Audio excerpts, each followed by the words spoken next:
Salmo 76. El Dios de la victoria y del juicio. Dios es conocido en Judá, en Israel es grande su nombre. En Salem está su tabernáculo y su habitación en Sión. Allí quebró las saetas del arco, el escudo, la espada y las armas de guerra. Glorioso eres tú, poderoso más que los montes de Casa. Los fuertes de corazón fueron despojados, durmieron su sueño. No hizo uso de sus manos ninguno de los varones fuertes. A tu reprensión, oh Dios de Jacob, el carro y el caballo fueron entorpecidos. Tú, temible eres tú, ¿y quién podrá estar en pie delante de ti cuando se encienda tu ira? Desde los cielos hiciste oír juicio, la tierra tuvo temor y quedó suspensa. Cuando te levantaste, oh Dios, para juzgar, para salvar a todos los mansos de la tierra. Ciertamente la ira del hombre te alabará. Tú reprimirás el resto de las iras. Prometed y pagad al Señor vuestro Dios, todos los que están alrededor de él. Traigan ofrendas al temible. Cortará él el espíritu de los príncipes. Temible es a los reyes de la tierra. Amén. Buenos días al grupo de Iglesia Bautista Reformada de la Gracia y al aula del Señor Jesucristo, de lo que están escuchando por YouTube. Como todos los sábados tenemos por costumbre, se lee un salmo. En esta ocasión le ha tocado a la hermana Diana el salmo número 76. Muchísimas gracias a la hermana Diana por la lectura del salmo número 76.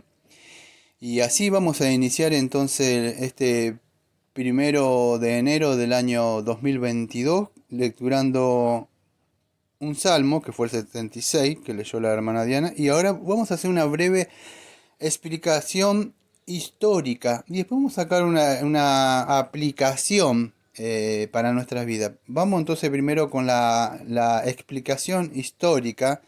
Este salmo que empieza diciendo así, que dice, por lo menos la traducción mía, dice: el Dios de la victoria y del juicio, al músico principal sobre Nejinot, salmo de Asaf. Es un cántico. Entonces vamos a ver un poco de la historia o trasfondo de este salmo. Se cree que es probablemente, aunque vamos a decir los exegetas varían, pero sí en todo coincide en algo, que el juicio de Dios es sobre, se cree en esto, que es sobre el juicio sobre los asirios. Yo ya hablé en una época, creo que no me acuerdo que era otro salmo, creo. Y esto se acuerda que se quedó registrado en Isaías 37 y 38, pero mayormente está en Segunda de Reyes, capítulo 18 y versículo y capítulo 19 también. Y hay otros salmos, donde vemos que Dios interviene liberando a su pueblo. Estaba perdida, yo creo, que esa batalla por la cantidad de asirios que había. Entonces vamos a ver un poco sobre esto. Y esto es cuando el reino del norte de Israel fue tomado por los asirios. Esto sucedió 722 años antes de que viniera el Señor Jesucristo. ¿Mm? Entonces este reino asedia a Judá para tomar a Judá. Bueno, acá acuérdese que en el trasfondo político había una división de reinos, se habían ido para el norte, se habían ido para el sur. Es ahí donde ataca Satanás, donde hay división del cuerpo. El primero divide así para poder entrar. Eso es lo que logró, entonces pudo entrar. Al reducirse, vamos a decir, de alguna forma el cuerpo de Cristo, los miembros, él puede atacar individualmente. Es una táctica de guerra antigua. Es dividir para poder atacar. Es algo que aquellos que han estudiado lo que es el arte de la guerra saben que se hace eso. Es más fácil así. Entonces, lo que hizo Asiria es eso, iba a atacar, hasta ese momento estaban perdidos. Esto es el trasfondo histórico, para que se acuerden. Ahora yo saqué una aplicación que estuve anotando anoche. Pero el trasfondo es eso. Entonces, Asaf, acuérdense que había nombrado a Israel como Judá,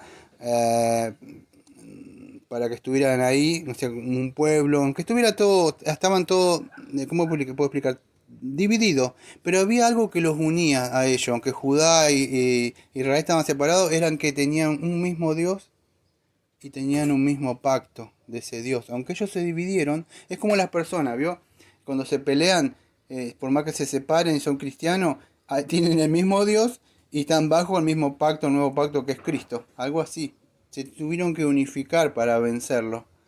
Si no, no se podían. El arte este de la guerra es más fácil separar para pelear.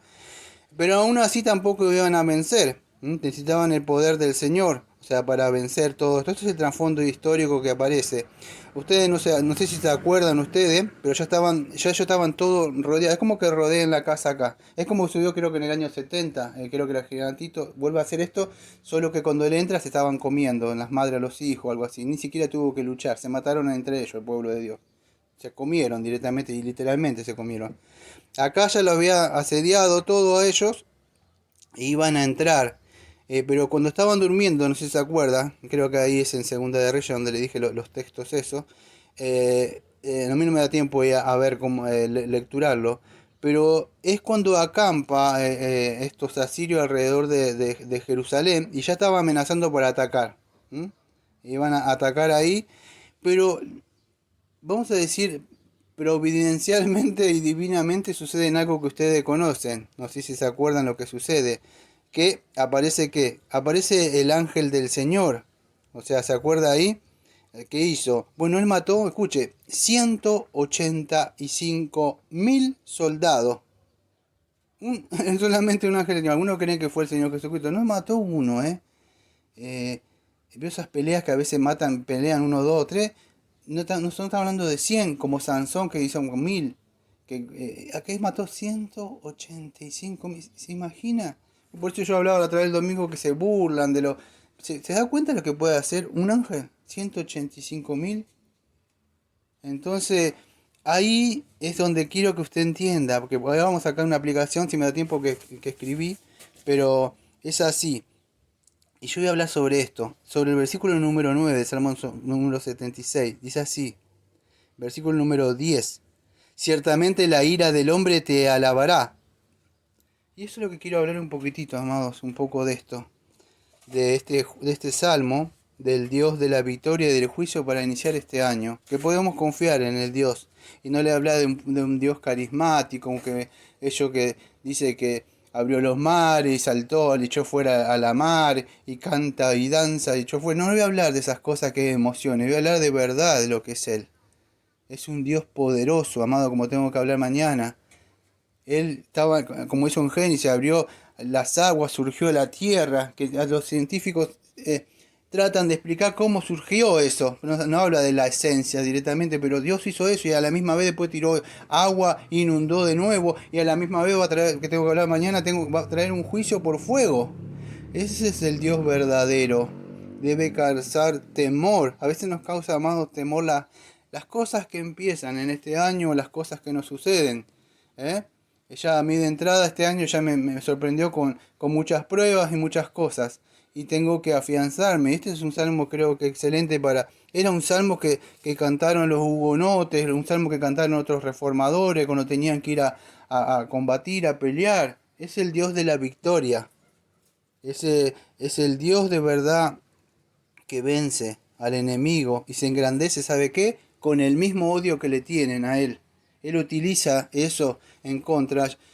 Cuando estaba terminando lo último de mis años de artes marciales que dejé el Kung Fu, me adentré en un sistema que se llamaba el Aikido. Ese sistema lo que hacía era absorber la energía y usarla en contra de ellos mismos. Dios utiliza su misma codicia, su mismo pecado para en su plan mismo llevarlo a cabo divinamente. Ni siquiera le mete odio y se engrandece el nombre. ¿Cuál es? Bueno, a mí me viene a la mente, creo que es el faraón, si se acuerda, que él lo utilizó. No me da tiempo de hablar porque escribí dos hojas anoche, pero él utiliza esos mismos, incluso sus mismas voluntades. No es que le pone un poder así en la mente y la persona dice, quiero pecar, le voy a pecar. No, ellos mismos con el, ¿no vieron esas peleas ciegas que vienen como ciegos? Bueno, así es como Dios utiliza. Este es un salmo de acción de gracia. ¿Pero qué? ¿De gracia de qué? Por la misericordia de Dios que tuvo. Porque ellos amados, estaban por morir. Si usted puede entender lo que son 185.000 con un grupo reducido, por eso Dios ha vencido y va a vencer con la minoridad, no con la multitud. Es preferible, decía, no otro más, un hombre con Dios que muchísimos que no tienen a Dios. Es mejor un hombre que está lleno del Espíritu, que, que muchos que están ahí gritando y no hay nada. Es pura lata, nada más. Usted se va vacío después, no hay palabra. Pero el pueblo estaba ahí, ya a punto de perecer, y el Señor los destruye, los confunde y los mata. Y este salmo nos muestra eso, a poder confiar en Él. Y no solo en Él, dice que a los afligidos, hay otro versículo, creo que es el 9, dice, cuando te levantaste, oh Dios, para juzgar, para salvar a todos los mansos de la tierra, se levantó el Señor. Nos van a tocar a mi pueblo, dijo. Imagínense, ellos estaban ahí a punto de morir ya.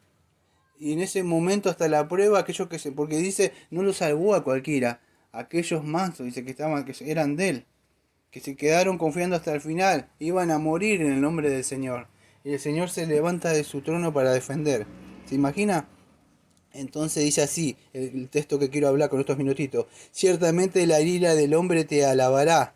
La ira del hombre, vamos a decir, o la maldad, yo diría, o el pecado. Es lo que va a ser alabado. Escuche, Dios no es el autor del pecado.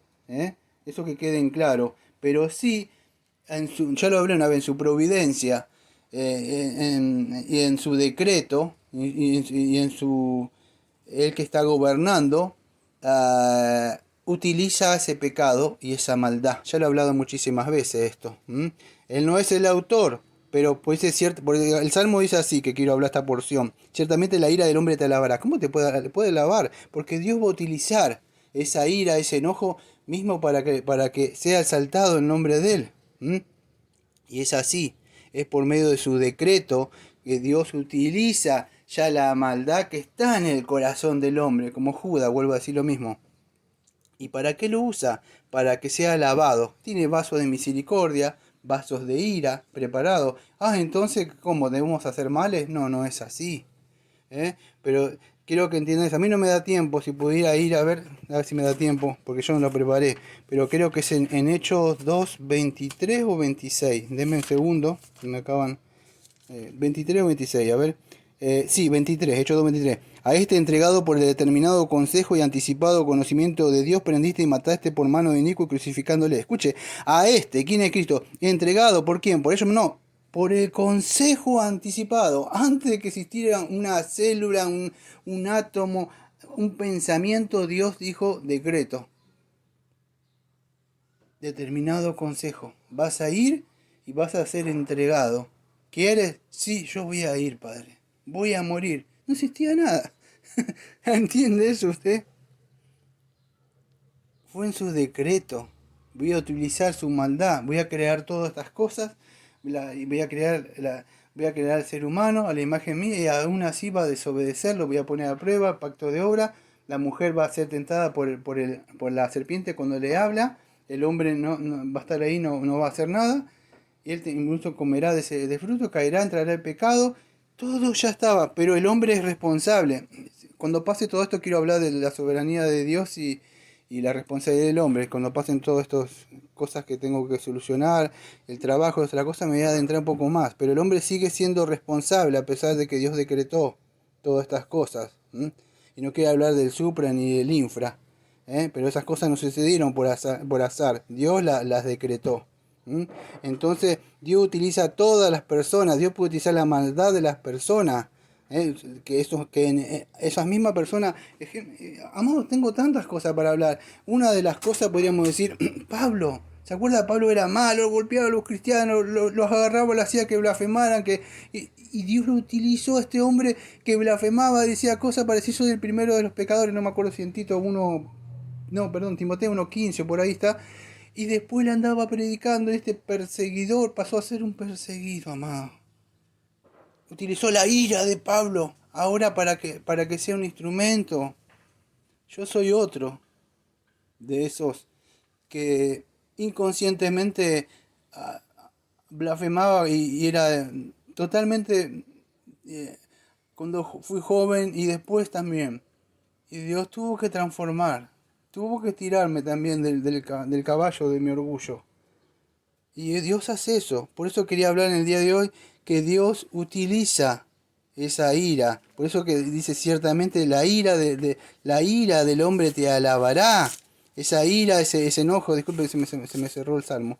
Dice, ciertamente la ira del hombre te alabará. Y es por medio de la ira que Dios, vamos a decir, Dios va a hacer que estas clases de hombres lo alaben. Dios utiliza la voluntad incluso de los hombres en su propósito divino para hacer que lo alaben. Y no le pone nada malo, ellos solamente.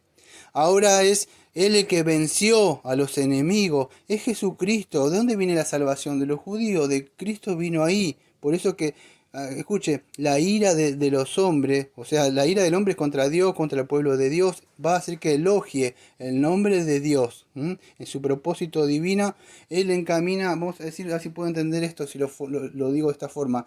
Dios utiliza todas las cosas malas para el bien, como José lo persiguieron, o todas las cosas suceden para el bien para aquellos que aman a Dios. ¿Ve? Cosas malas que usted parece que son malas, Él las está llevando para el bien, pero para usted o para mí la estamos viendo antes de estar terminado. Es así. Y es así, amado, si no hubiera caída, no hubiera redención. Hubo, tuvo que haber la caída. ¿Pero por qué? Para que viniera la redención, para que usted viera la justicia, para que usted viera la santidad, tuviera la gracia. Usted no hubiera conocido ninguno de esos atributos de Dios si no hubiera existido esas cosas. Entonces es importante así. Tuvo que existir la muerte del Señor Jesucristo para ver también la maldad de los hombres que ya estaban dentro. Entonces es necesario. A esa vez nosotros no entendemos. Tuvo que haber persecución de la iglesia para que pudiera ver usted la misión. Tuvo que haber tantas cosas. La persecución de la reforma, la persecución de los cristianos tuvo que haber para que surgiera la reforma protestante. Y podríamos hablar muchas cosas. A veces tiene que suceder estas cosas y Dios las utiliza estas cosas para transformar. Escuchen, no quiero sonar carismático, ¿está? No quiero sonar carismático, pero Dios utiliza la maldición para llevarlo a una bendición. En el sentido, el hombre está muerto en delito y pecado, está bajo maldición. Pero utiliza la muerte de Cristo, que lo entregan todo para transformarlo ¿qué? En bendición, bendición espiritual en los lugares celestiales por medio de la redención que Cristo logró en nosotros. ¿Se da cuenta? Pero Dios utiliza la ira y la maldad del hombre. Ahora pecaremos, decía como decían en Romanos 3:8, como se nos calumnia, hagamos males para que venga bien. No, porque el pecado no va a pasar por alto. Dios va a castigar al transgresor, pero lo hizo en la cruz. Es preferible, me queda 30 segundos, pero es preferible que usted ahora, en vez de seguir, que Dios utilice esa ira para que lo alabe, sería preferible que usted acepte el perdón de Dios de esa ira, pero de Dios que cayó sobre la cruz y murió el Señor Jesucristo en nuestro lugar. Y usted se arrepienta y vaya en fe y arrepentimiento. Que tenga un bonito día, un bonito año. Nos vemos el próximo sábado si Dios quiere.